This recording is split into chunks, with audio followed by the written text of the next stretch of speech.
Hi everybody, my name is Chris. This is going to be a video on my cheek piercings. I'm going to keep a vlog about how the healing is going. I got them done yesterday, probably about 6 o'clock in the evening, and it's about 11 o'clock the next night. I got them done at a shop in Pacific Beach, California called Enigma, by an amazing piercer named Evan. He was great.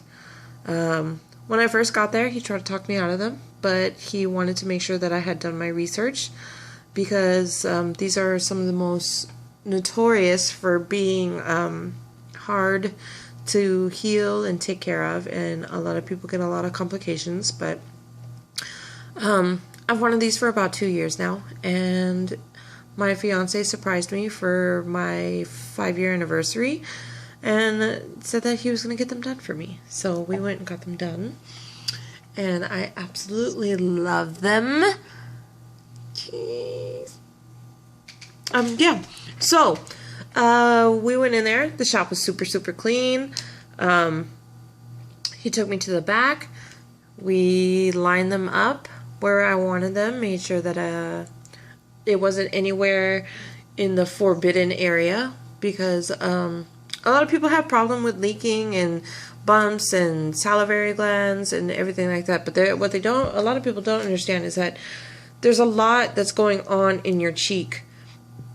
So there's a certain place in the middle third, like if you break this up into a third, right? You have the back, the middle, and then the front. The middle is where all of the important shit is.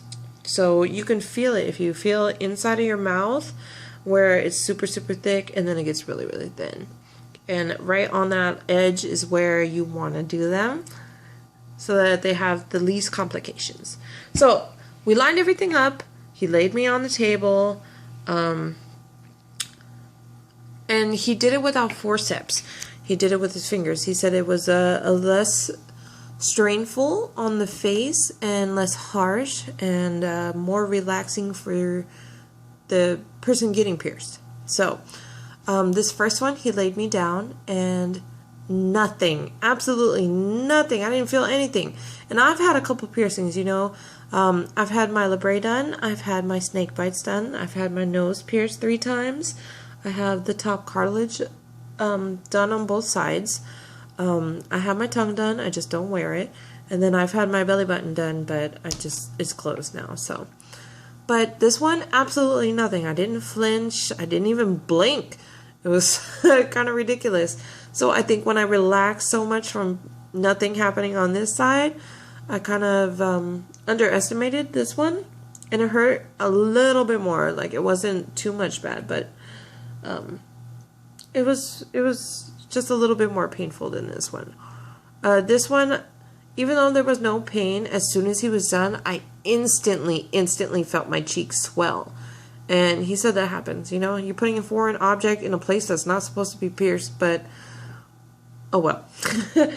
But this one, it really didn't. On my way to the shop, I took a couple ibuprofen, just because I knew that it was going to swell, and I wanted to do anything I could to prevent being in pain afterwards, because watching different YouTube videos and talking to people that have had it done before, they say that the swelling is really, really bad.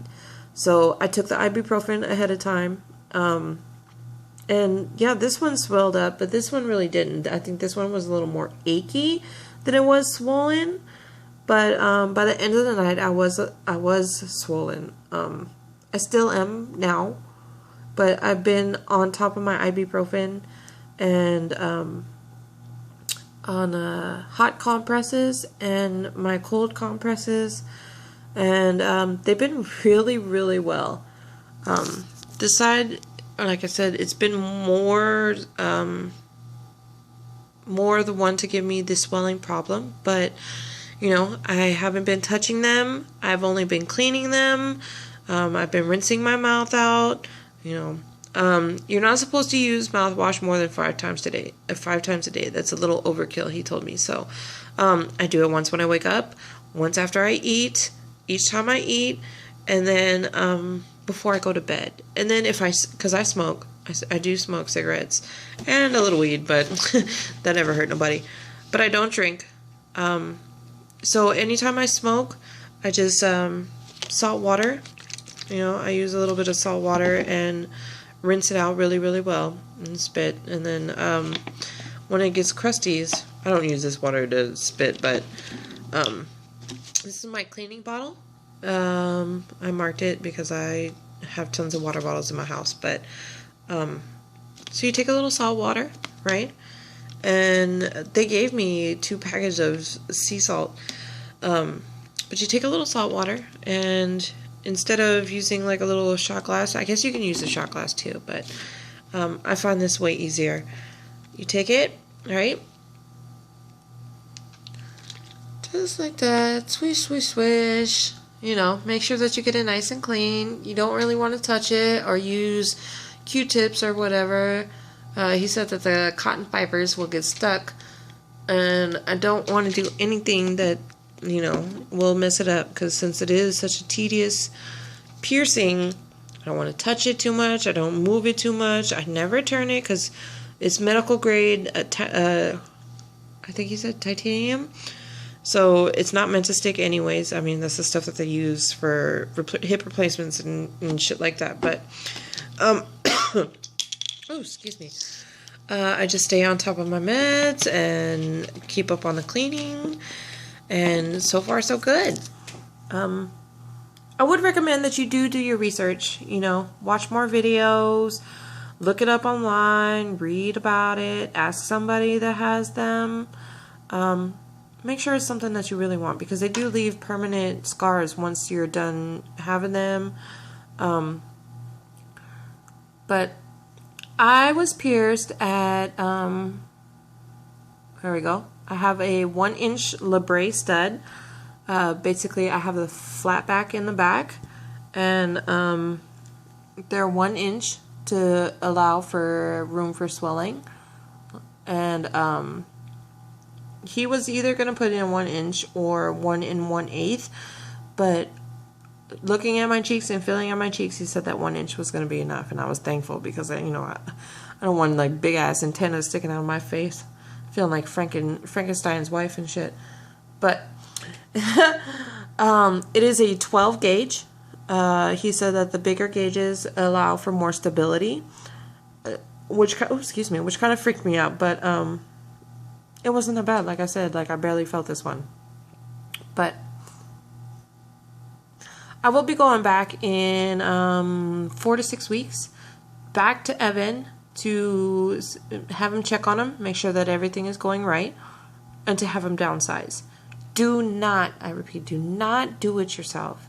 If you pay the money to go get pierced by a professional, go back to get resized. Okay? Because a lot of people go buy their own stuff, don't sanitize nothing, just put the shit in their face, and then they wonder why the fuck they got bumps, why they got leakage, why the shit is infected. Because you're not a professional. You might think that you are, but you're not. It might be saving you some money or whatever, but if you're going to go get them done, take care of them and do it the right way. Go back to your professional piercer, have them downsize it for you. Okay? Don't do it yourself, because that's just retarded.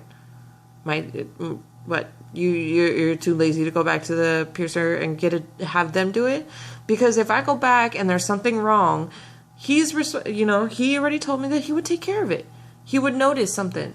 And, if he can do anything about it, then he will. And I feel more comfortable with him doing it than me. But I love them. Last night, sleeping, no problem. The only thing I had problem with was eating. I felt like a freaking gerbil squirrel or something just gnawing with my front teeth, because it was hard to swallow anything. But today was a little bit better. But yeah.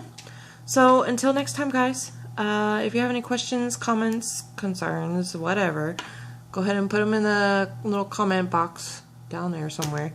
All right? Until next time. Bye.